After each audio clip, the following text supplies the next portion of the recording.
Welcome back to the third mission of the Valleys of Death campaign for Shock Force 2. In the last one we went out on a pretty uneventful patrol. This time we've got some more focused work to do. The company wants to move 2nd Platoon into the area and set them up in a separate location, Combat Outpost Baker.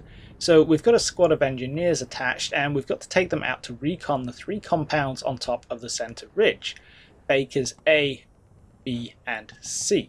Once that's done, the engineers are going to get picked up by helicopter at a helicopter landing zone near Baker C. At the same time, something has blown up at the western end of the valley and we've got to go check it out and secure the area. The compounds to check are all touch objectives, the HLZ is an exit objective, and the suspicious area around the Bernie thing is an occupy objective. So immediately we've got a pretty obvious progression for our patrol. We can roll the objectives up from east to west. This has the added bonus of starting at the high end of the centre ridge. Moving to A gives me eyes over B, moving to B gives me eyes over C, and moving to C gives me eyes over whatever's going on at that end of the valley. So we're using the terrain to good effect if we do that. The engineer squad splits down into 2 3-man teams, which would occupy the passenger seats in 2 Humvees. So with a bit of shuffling, I'm taking out the platoon HQ, the scout team, the FO, 3rd squad and the engineers, plus a 2-man scout team each from 1st and 2nd squads to drive the engineers about.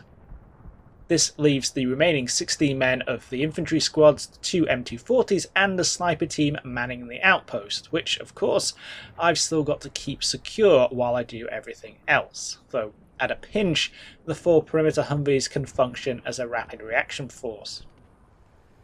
As the game kicks off, it appears that we really annoyed the locals in the last mission. Our patrol might be leaving the outpost, but what appears to be heavy machine gun fire is coming in. This is already more gunfire than in the entirety of the last mission. The tracers look to be coming from either the centre ridge or the tree line on the far mountainside, but it takes a while to actually spot the offending enemy unit. In the meantime, the question is open up or close down. Whatever that incoming fire is, it's plinking off the Humvees, so the vehicles seem pretty safe. The gunners are a different story. Being shot with anything is generally bad for your health, so it might be a good idea for them to drop down inside. I don't have much hesitation about doing this with the perimeter Humvees, who are looking the wrong way and exposing their backs, but the forward-facing gunners have that chunky gun shield in front of them, and I need them on hand to cover the ridge compounds as the patrol moves out. After all, what are the chances that... And of course, it's the campaign's first casualty. The gunner of the scout team Humvee takes a round to the face. The silver lining is that this concentrates the pixel trouble's attention somewhat and we get a contact on the far side of the map. Quickly coming under 50 caliber machine gun fire, the contact resolves as a Dushka heavy machine gun team having second thoughts about who has the biggest gun in the valley. Of course, it's the FO, who is probably somewhat upset to be sharing his Humvee with the headless corpse of one of his buddies for the rest of the mission, and he quickly brings down a 155mm fire mission that scatters the Dushka and its crew across the landscape. After that noisy and violent introduction, things slow down somewhat. Just like at the end of the last mission, I'm leaving a couple of Humvees on the near side of the valley as a base of fire, while the rest of the patrol moves down to the base of the centre ridge, dismounts and climbs the rocky slope on foot towards the objectives.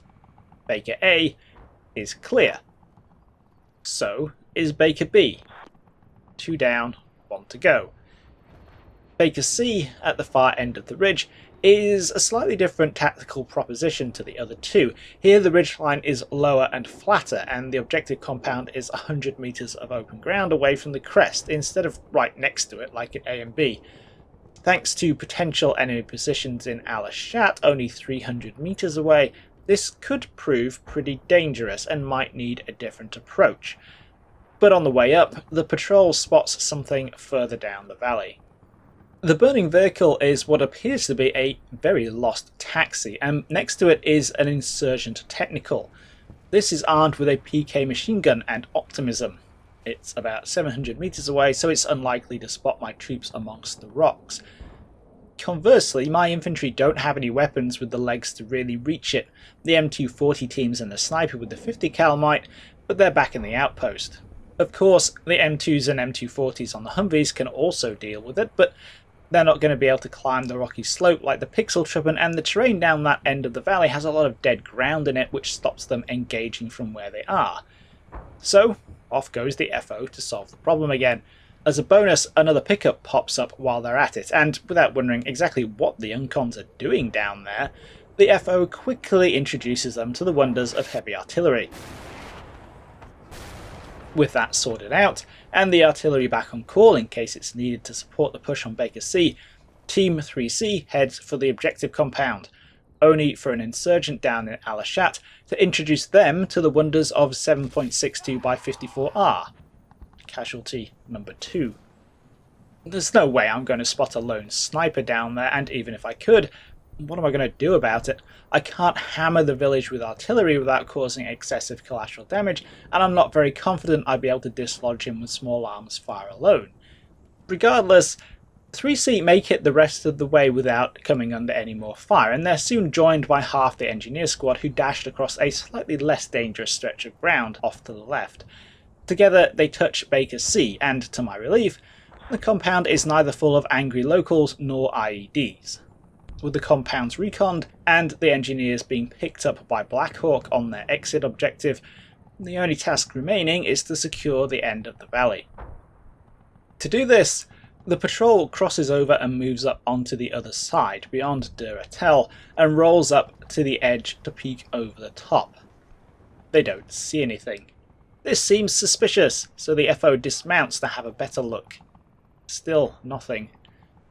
Peeling a Humvee off to the left to gain a different angle also reveals nothing. Leapfrogging 3rd Squad in its vehicles past that Humvee gets 3C's gunner fatally shot in the face. Casualty number 3. There's a combatant team tucked into a fold in the far valley side. They're quickly lit up by every weapon I have available as the FO once again gets on the horn for a fire mission. After 4 minutes, 155mm shells airburst on top of the insurgents and wipe them out. But they don't stop. I've set up a light maximum mission. The guns will fire a couple of rounds a minute for an extended period, and I spend the next 20 turns giving every nook and cranny and potential little hiding place along that valley side a couple of direct hits. Those little buggers aren't going to sucker punch me again. After firing about 90 rounds, it looks like the area is pretty clear. There's the remains of what looks to be another team down there, so we definitely hit something. Rolling the Humvees forward to get a better angle on the valley floor, however, results in a near miss from an RPG. Luckily, the insurgent with the weapon misses with both of his shots before the combined firepower of 4 M240s and a 50 caliber machine gun encourage him to adopt the fetal position for the rest of his life. All that MG fire isn't enough to actually kill him and his buddies, so the FO breaks out the hammer again. As the dust clears, I've got a bit of a problem. It turns out that 2,000 rounds of 7.62 NATO each M240 Humvees carries is not as much as I would like to think. They're starting to run pretty low, and 3A have already run through their ammunition. So, on the basis that their 2 M249 saws and 2 M4s are better than an empty MMG, I order them out and down towards the objective, covered by the rest of the vehicles. But the Uncons still aren't as dead as I was like.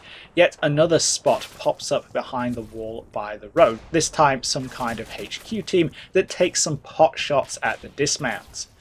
And in the running theme of this mission, one of them immediately hits the squad marksman in the chest and knocks him down. Casualty number 4. By this time I'm getting pretty damn sick of pop-up insurgents, and so are the Pixel Truppen. The enemy are quickly filled in by crossfire. A couple of minutes later, having occupied the objective with no further resistance, it's time for a ceasefire. The result is a tactical victory.